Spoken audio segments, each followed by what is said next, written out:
Felix, I've been watching a lot of Law and Order SVU episodes recently because once again you've infected my mind with this, and luckily it is on TV 24 hours a day, 365 days a year. Yeah.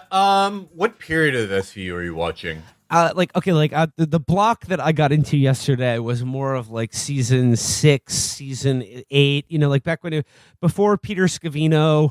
And any of the new, it's still Munch, Tutuola, Stabler, Benson, like the classic golden age SVU. Yeah, like, I mean, okay, so I put it into like two major eras. It's before Christopher Maloney left and after. After Christopher Maloney left, they tried to replace his presence on the show with a succession of pissed off detectives. They famously had Detective Amaro, who's played by like I would say a generic version of Bobby Cannavale, like one of those. Yeah, I know. Yeah. Hey, You're we like walking in. You're at the friggin' rest. Like a guy, like they'll have a character who's like, you know, he's a detective, but his conflict is that he's too Latino. You know, he gets too Latino in his marriage and at his work, and they're like, "Stop it! You're getting too Latino." And then they bring in it's not the same as Christopher Maloney. And then they bring in Rollins, the hot blonde detective who has like a gambling addiction and a bad father. Okay, so Rollins is ridiculous. Rollins is what they do for that character. They have this hot younger blonde detective who's like a shit kicker from Georgia, and instead of like giving her as much of a backstory as Olivia, what they do is like every week she like almost gets like raped to death by bookies because she has a gambling addiction, or she like does something that should get her fired as a cop but like doesn't. I mean, didn't they introduce her character by she's basically she ends up having sex with a guy who's a criminal played by Donal Long, who's actually an undercover detective. Yeah, to keep his cover, he has sex with a police officer, and then that pseudo sexual assault becomes the genesis of their relationship on the show. They fall in love with each other. But that's in between her having an on again, off again thing with Detective Latino, who also like. They do the same thing with her and Amaro, which is like they fire them and then bring them back every other week because they keep doing insane things like going undercover without telling anybody. But yeah, I was just watching the more the golden age SVU, and I gotta say my favorite episodes are the ones that deal with like privileged New York City private school kids and like sex panics.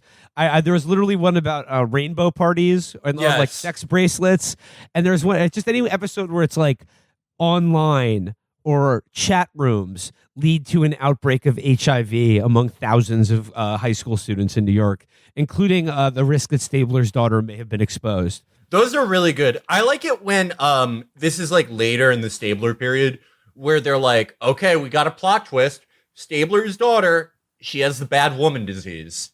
She has woman madness. The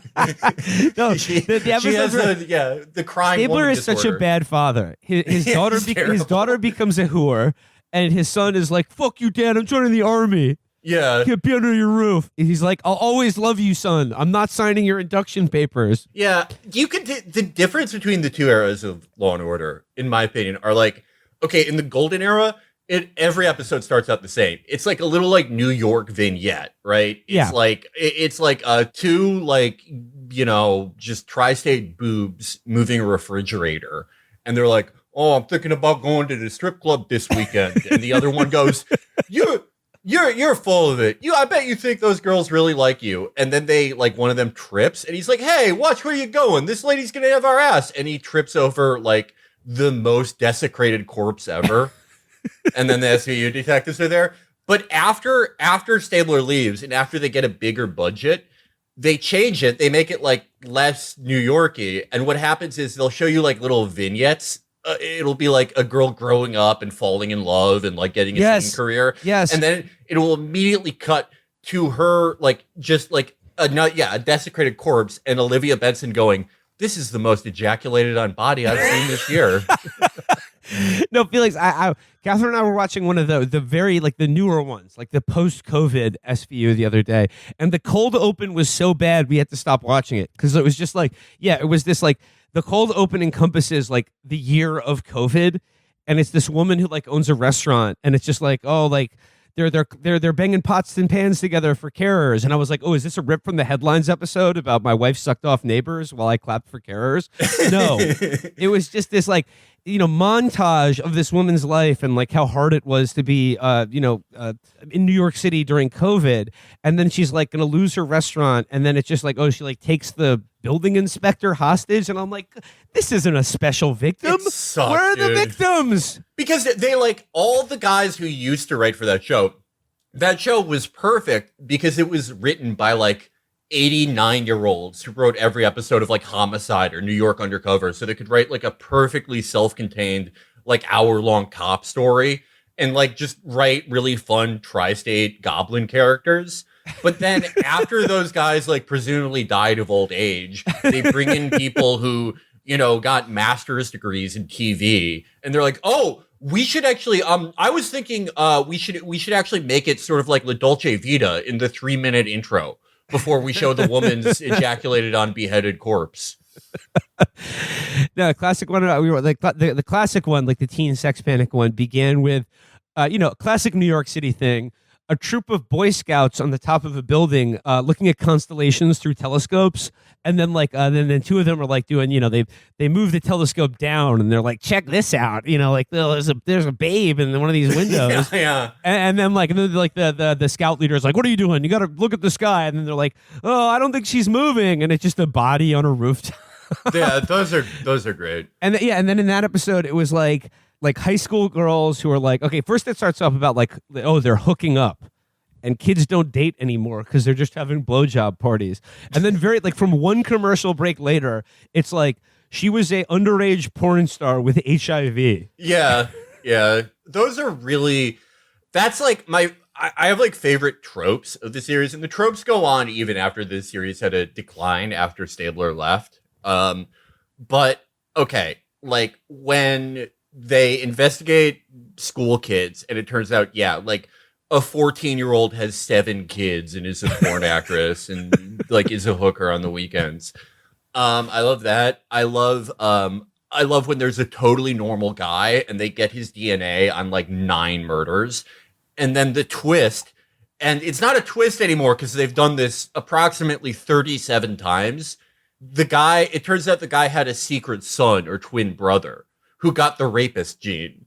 He's normal, but he has someone who's genetically identical to him who got the killer gene. They love doing that one. Okay, there's another one we watched where it was like, okay, it begins and they're doing one of those like, sort of puppet presentations for like young children about like inappropriate touching.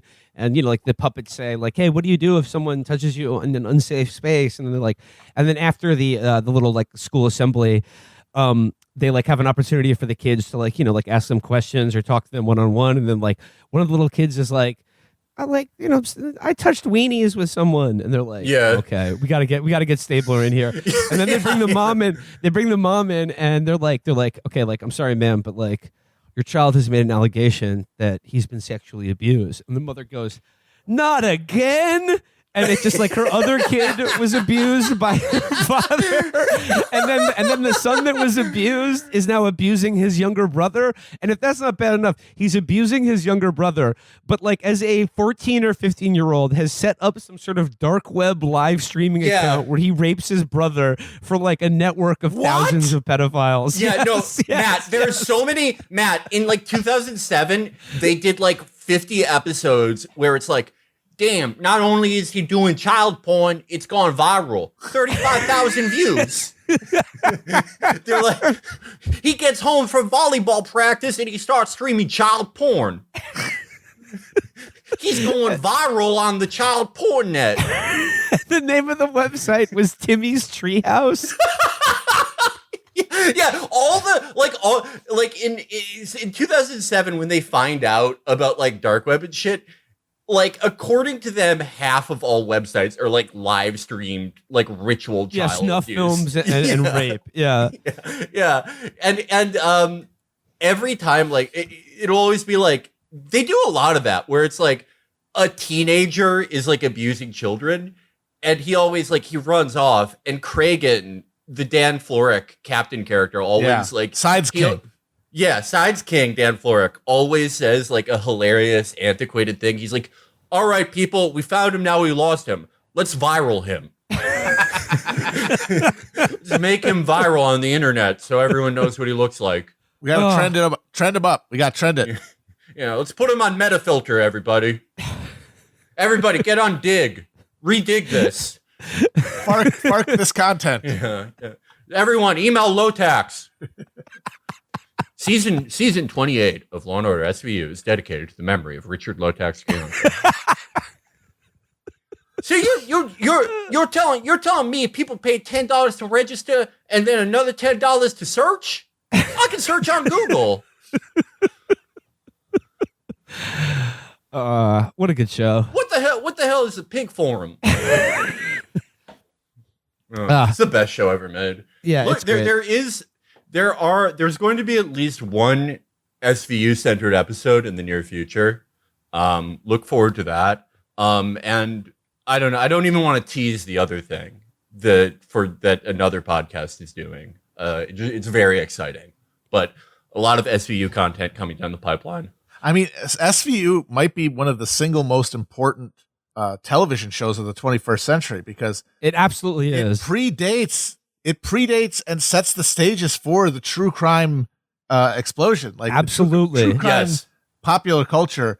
One of the tributaries there, main ones, is SVU. It's like that's what nourishes the soil where all those podcasts spring up later. Yeah, it's interesting because like, okay, Will brought up like the moral sex panic episodes, right? That's how like suburbanites got freaked out about this shit before everyone was on the computer all the time. Was that like, yeah, you'd see it on an episode of SVU or like maybe a chain email or something like that. Or I remember my parents were like very resistant to like most moral panics of the 90s and 2000s. They were very like media literate people and like resistant to that sort of thing. But even they, like, I remember telling me one time when I was like 9, they were like, we just heard this news report on NPR. Apparently suburban girls are joining the Bloods gang and getting sexed in.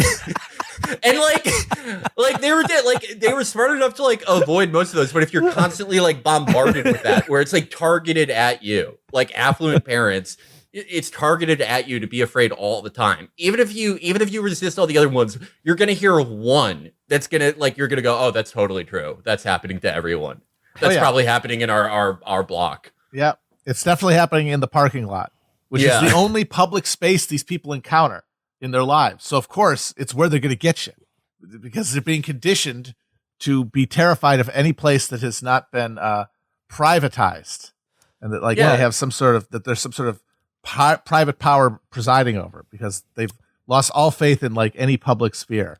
It's just a den of weirdos and vans with little zip ties they're going to put on your door handle to mark it later.